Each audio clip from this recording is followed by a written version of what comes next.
महाराज जी, आत्मा अजर अमर अविनाशी है। हमारे स्थूल शरीर से जो शुभ और अशुभ कर्म होते हैं उनका फल कौन भोगता है और कहाँ भोगता है, क्योंकि शरीर तो नाशवान है।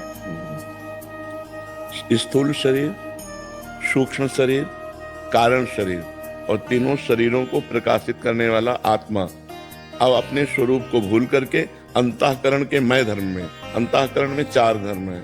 संकल्प विकल्प करना मन का कार्य है, निश्चय करना बुद्धि का कार्य है, उस विषय का चिंतन करना चित्त का कार्य है और क्रिया को स्वीकार करना कर्ता भाव अहंकार।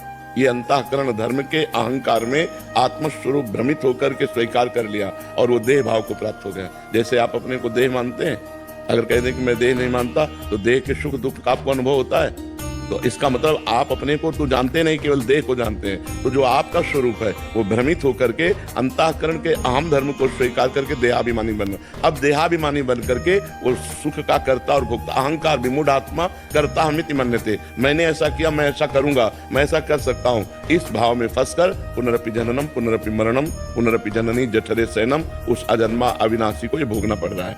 बस यही शुद्ध ज्ञान हो जाए तो मोक्ष को प्राप्त हो जाए। अब ये ज्ञान प्राप्त करने के लिए साधना आवश्यक है। जैसे दूध में घी है पर दूध में पूरी नहीं पका सकते आप, उसके लिए प्रक्रिया है। दूध को गरमाइए, फिर दही जमाइए, फिर दही मथिए, फिर मक्खन निकालिए, फिर मक्खन तपाइए, तब जाके घी निकलता है। ऐसे परब्रह्म परमात्मा सर्वत्र है, आप भी वही स्वरूप हैं और उसके लिए साधना करनी पड़ेगी। तप के द्वारा जब अंतःकरण पवित्र होगा तो आप साक्षी भाव को प्राप्त हो जाएंगे। आपको पता चलेगा कि मैं अलग हूं और ये सिस्टम अलग है प्रकृति का। ये प्रकृति का सिस्टम है जो आप परमात्मा स्वरूप होकर भी प्रकृति में आसक्त हो गए तो आपकी दुर्गति हो गई। अब अनासक्त होने के लिए आपको साधना करनी पड़ेगी, भजन करना पड़ेगा, तपस्या करनी पड़ेगी, तब आप अपने स्वरूप को प्राप्त होंगे। समझ पा रहे हैं आप? सूरज जी,